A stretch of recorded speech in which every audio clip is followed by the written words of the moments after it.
All right, here we are. Patch day.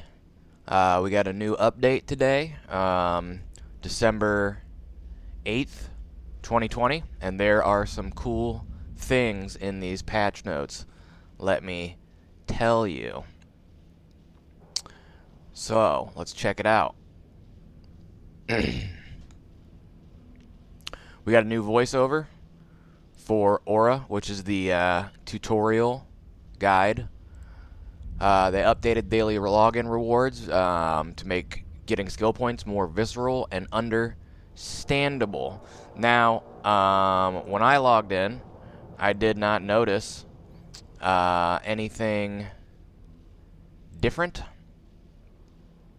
from the skill rewards, but I don't know. That's just me. I'm not sure. Maybe some people were having a hard time understanding. I don't know. They did some balance changes. They increased the activity defense multiplier, the industry modifier, to make it easier to increase and sustain high industry ADM. Increased ADM military modifier to increase the delta between where ADM drops to level 4 and the value where the dynamic bounty system reduces the output of the system. The game bounty, the dynamic bounty system in game is now active across all low security systems. They added some new anomalies. They added a guaranteed anomaly containing Arcanor and Bizdit to all nullsec systems. They added an extra guaranteed anomaly containing Arcanor and Bizdit for systems with a true security rating of between 0 and negative 0.5. They added a guaranteed anomaly containing Jaspit to all low-sec systems. So if you are in low-sec in any system, you should be able to find a Jaspit anomaly. They updated the rules governing the distribution of ice anomalies. After an ice anomaly is cleared, it will now be reseeded randomly in any of the systems where ice is known to spawn. More than one ice anomaly may exist in the same system. So if you go with your Orca and you clear an ice field, it will be reseeded now. So I'm guessing that means that there are a certain and specific number of ice fields out there that will be reseeded, and they will maintain this level at all times. That's good for you guys out there making fuel and straunch and all that good stuff.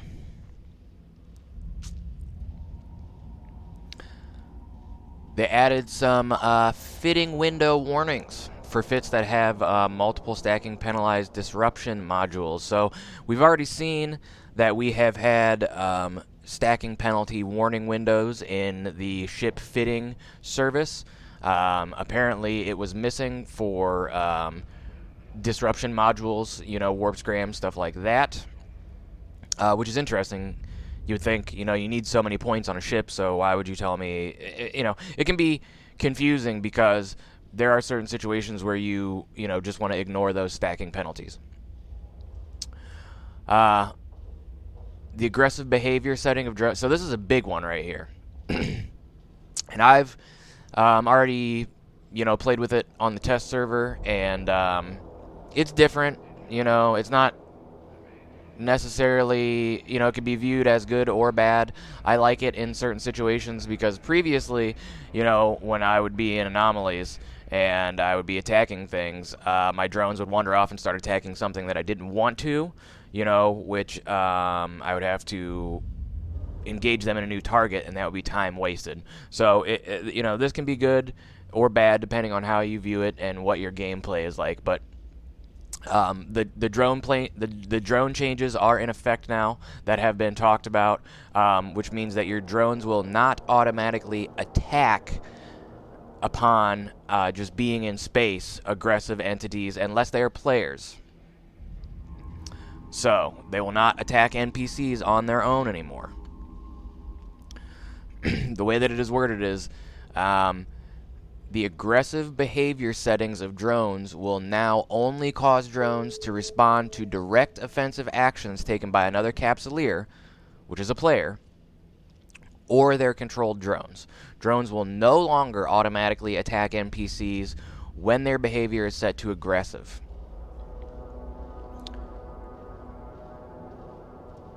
That's huge. That is a huge change for a lot of players. So if you're sitting in space, your drones are out, and someone comes along and attacks you, your drones will aggress if their behavior is set to aggressive. But otherwise, in the abyss, in anomalies, in missions, whatever, your drones aren't just going to run off and kill things, by themselves. So, big deal. They removed the capsuleer log-off timer attached to their character when a character goes through a pod death. The new Capital Recloner module will not clear the capsuleer log-off timer. We have Japanese localization. So Japanese language support is now live. Join the firework extravaganza today at 12 Universal Time in the starting systems in-game. They updated to fast checkout localization for item in all languages. So, yep, now we have Japanese support for all you Japanese players out there. Probably not many of them watching this video, but, Science and industry. This is another huge update that people have been asking for forever. We have Tech 2 salvage drones. So, they added blueprints for the new salvage drone variations. The salvage drone 2 blueprint can be invented from the salvage drone 1 blueprint. Copies of course, not originals. And they made a Dunk Dinkle faction salvage drone. So it can be purchased from the OR LP store. So for you guys that don't know, Dunk Dinkle is a Eve player. Super nice guy, super cool guy. You can catch him on Talking In Stations every once in a while.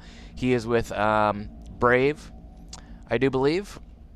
And I'm guessing that he's been asking for a T2 salvage drone for forever, and so they honored him, and they have put in the T2 salvage drone, and also gave him a faction salvage drone in his name, in his honor. Very cool. So, probably not going to see a lot of those. The Dunk ones, right off the bat. There's a skill book associated. It is 13 million. Salvage drone specialization. And, the salvage drone 2s are faster. They have a higher access difficulty bonus. So if you're out there salvaging difficult wrecks, these might be something worth getting into. You can invent them from if you have salvage drone 1, or you buy a copy of salvage drone 1 off of the wow, have these really gone up that much?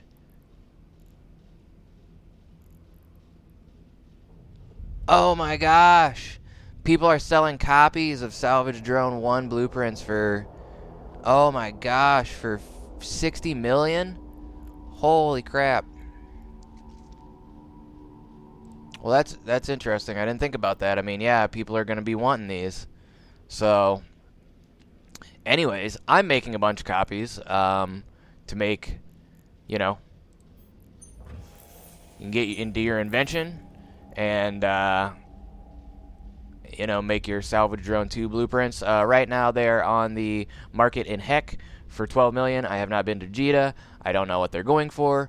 But it is the new hotness, so I would jump on that bandwagon if you can. I was going to search Eve Marketer, but it's not up on Eve Marketer yet, so I have not yet made my way to Jeddah to check out the prices there. So, they will go down. If you're trying to make some money off of it, I would do it right now. Skills. They added the salvage drone specialization skill. Advanced proficiency at controlling salvage drones, 2% bonus to max velocity. and salvage chance of drones requiring salvage drone specialization per level can be acquired directly from the character sheet for 13 million ISK. The prerequisites are salvage drone operation 5, salvaging 4, and only available to Omega accounts, along with most Tech 2, if not all Tech 2 things. They improve server performance for handling many damage events at the same time, such as instances where many smart bombs are used at the same time. So smart bombs, missiles, those give a lot of lag. They're trying to fix that up on the servers. We have a rebalance to NPC groups and their content related to Triglavian space. So maybe there will be more emerging conduits, possibly. Minor conduits. We don't know. I don't know yet. I have not confirmed in-game. Maybe that means a rebalance to the stuff in Pochvin. We will find out, I suppose, in the coming days and weeks. This is a brand new update, by the way.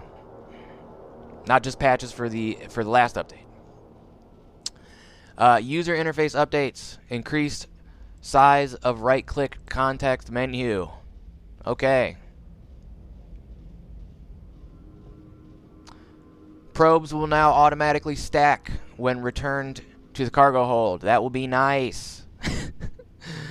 That will be nice instead of having, a menu where you have a bunch of probes and you can't see the rest of stuff in your cargo. When you're in space, they will stack automatically and take up one slot instead of many.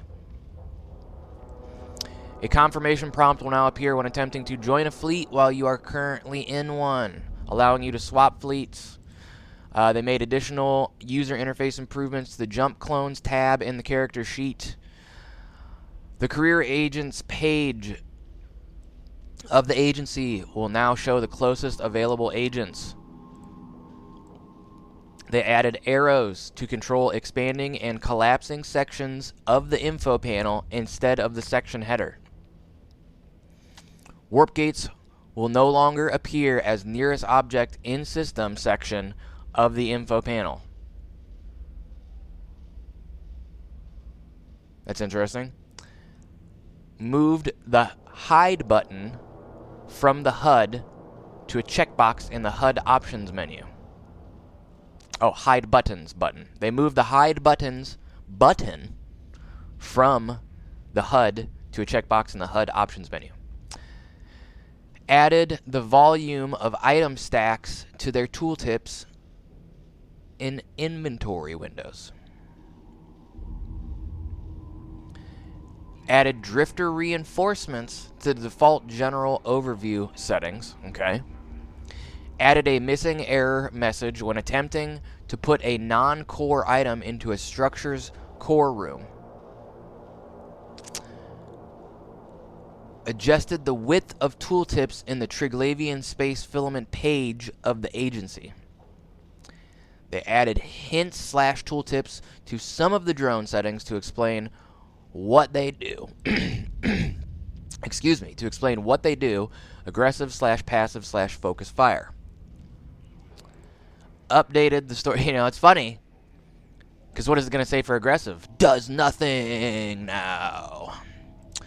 Updated the sorting of new Eden store offers. They fixed some bugs, as always. There are bugs. Fixed an issue which could cause observatory flashpoint sites not to complete correctly. That is just lovely, I'm sure, for people doing those. Fixed an issue where monitor objects within World Arc flashpoint sites would give up a large amount of standings. That was, God, yeah, I remember hearing about this. Fixed an issue where the players could install a medical clone in a station or structure without an active clone-based service. How do you mess that one up to begin with? I'm sure people thought that was great. Like, oh my gosh, I can still put a clone in here. Wow, look at that. Maybe that had to do with the Triglavian changes. I don't know. That's funny. Fixed an issue which caused large ships. These are graphic changes here. Fixed an issue which caused large ships to sometimes undock from the small ship undocking points. Fixed an issue which stopped Jita 44 from switching to weekend lights. That's very cool. Didn't know they had their own weekend party lights. Fixed an issue that caused some of the visual effects of supercarriers to display incorrectly. No surprise there. Fixed an issue that caused mobile sanguine harvester to have an icon missing. Fixed an issue that caused wormholes to appear too red when close to a star. And then lastly, we have user interface changes. Fixed an issue which could cause autopilot routes to be incorrectly optimized on login. Fixed an issue which could cause the sensor overlay not to load correctly. Fixed an issue in the info panel for several, quote, the Bloodstained Stars mission, which is an epic arc, I do believe. I think that's a Sister of Eve epic arc. Fixed an issue with the buy Plex button overlapping the Plex amount in multiple languages. Fixed an issue where a text string overlaps the, quote, buy this type window. Fixed an issue in the agency where the external icon was showing on cards even though the cards point within the agency. Fixed an issue where the, quote, new tag overlaps with the agents and missions title tag in the agency window. I didn't know that was a bug. I thought that was looked like it was supposed to be like that to me. Fixed an issue that caused wrong diminishing returns warning in the fitting window / fitting simulation to be displayed. That could be totally subjective. Fixed an issue where the hard points icons in the fitting window were offset. That's weird. And that is all, folks. So, I thought that they were dropping the core requirements too. Maybe they didn't. It just wasn't in the patch notes. They also they released some skin packs today. The Solar Zakura packs. These are available for 49 days until January 26. They are in honor of our Japanese localization. So, I do believe these skins are new. I'm not sure. For $60, you get 30 days of Omega, a multiple character training, 500 Plex, a cerebral accelerator, plus skins and apparel. So you get these exploration suits and skins for Catalyst, Coercer, Thrasher, and Cormorant in this skin pack. So 30 days of Omega, 500 Plex, a cerebral accelerator, and a multiple training character certificate for $60. If you want to go full send on it for $100, you get 1100 Plex, 3 months of Omega, 250,000 skill points, an expert cerebral accelerator, plus specially created ship skins and character apparel, which are going to be the Zakura Shumyu ship skins for the Mauler, the Caracal, the Stabber, the Vexer, and the Gnosis. Plus, you get an MCT, you get the exploration suits, 250,000 skill points, an expert cerebral accelerator, 1100 Plex, 90 days of Omega. If you have that money to spend, maybe that's something that is a good deal for you. I find these packs never have the skins that I want for ships that I fly, but, you know, maybe you just want to sell them on the market. I don't know. And then this frustrates me where, you know, they don't tell you what skins you're getting. They just tell you you're getting skins. They don't tell you for what ships or what skins. If you want to spend $22.99 on a pack, you get 30 days of Omega, 110 Plex, and 250,000 skill points, plus just skins of some variety. Then, of course, we got 3 months of Omega for $40. Or we got 1100 Plex for $40.